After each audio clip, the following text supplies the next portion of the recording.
میری حضور کے ایک ایک فرمان میں سچ ہے، حقیقت ہے، حقیقت ہے۔ اگر زندگی کے سبق میں آگے بڑھنا ہے، کامیابیاں آگے اور سبقت لے جانا ہے، تو ان فرامین پہ عمل کریں۔ یہ جو چھوٹی چیزیں میں نے آپ کی خدمت میں عرض کی ہیں، ان پہ عمل کریں۔ آئیں پھر ایک اور چیز بھی تحفہ دیتا ہوں، حضرت امام حسن کا، یہ وہ گھرانہ ہے اہل البیت کا، جن کی برکتوں سے معاشرے کو، زمانے کو دنیا بھی ملی، دین بھی ملا، عشق بھی ملا، حرمت بھی ملی، عزت بھی ملی، وقار بھی ملا، مانگنا بھی ملا، رونا بھی ملا، اشک بھی ملے، آنسو بھی ملے، اور اللہ کے خزانوں سے لینے کا مزاج بن گیا۔ اللہ سے لینے کا مزاج انہوں نے بنایا۔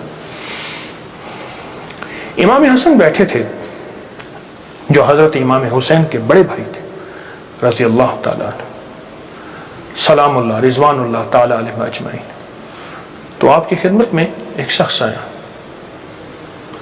کہا کہ فصل جو ہے وہ میری بہت زیادہ،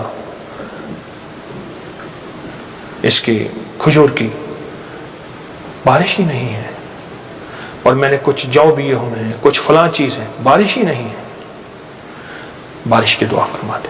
فرمایا دعا کرتا ہوں تو ایسا کر، سارا دن استغفر اللہ پڑھا کر، استغفر اللہ استغفر اللہ استغفر اللہ استغفر اللہ۔ وہ چلا گیا۔ ایک اور آیا، یرسل السماء علیکم مدرار،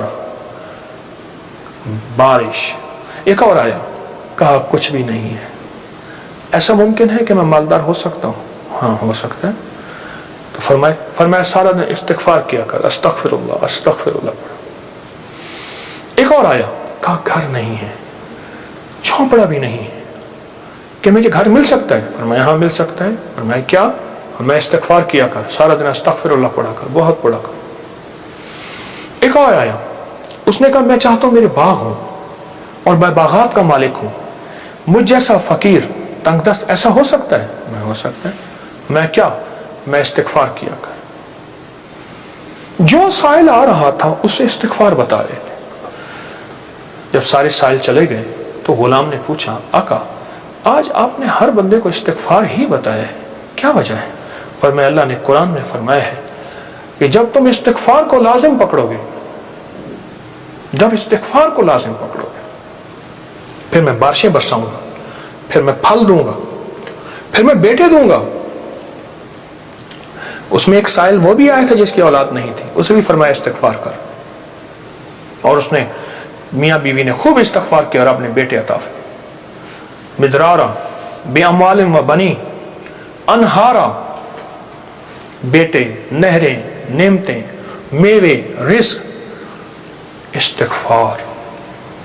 اچھا استغفار سے مراد کیا ہے؟ استغفار، میں کسی ملک کے ایئرپورٹ پہ جا رہا تھا تو ایک صاحب نا 4 ویل والا وہ بڑا سا وہ تھا بریف کیس، اس کے ہینڈل سے اس کو چلائے جا رہے تھے ایسے تیزی سے، تو ایک دم فلائٹیں نکل رہی تھیں راستہ تھا، تو ایکسکیوز می ایسے کرتے نہیں، یوں نکل رہے تھے، تو مجھے استغفار یاد آیا، اور ایکسکیوز می کہہ رہے تھے نا، لوگ راستہ دے دیتے تھے۔ اچھا، جب بندہ استغفار کہتا ہے، استغفار کرتا ہے، ایسی راہیں کھل جاتی ہیں، ایسے راستے کھل جاتے ہیں، ایسی منزلیں آسان ہو جاتی ہیں۔ کیوں؟ فرمایا تم سارے کے سارے خطا کار، آقا کا فرمان ہے، مفہوم ہے، اور بہترین خطا کار وہ ہے جو توبہ کرنے والا۔ استغفار کے معنی یہ ہے کہ اللہ میں اعتراف جرم کرتا ہوں، اعتراف جرم کرتا ہوں۔ ہمارے یہاں ایک گھر کے قریب نا ایک دوسری گلی میں آرا مشین تھی، یہ لکڑیاں کاٹنے کی، تو اس کا ایک ٹریکٹر ڈرائیور تھا، پرانا روسی ٹریکٹر تھا جو بڑے بڑے تنے اٹھاتا تھا اس کے درختوں کے۔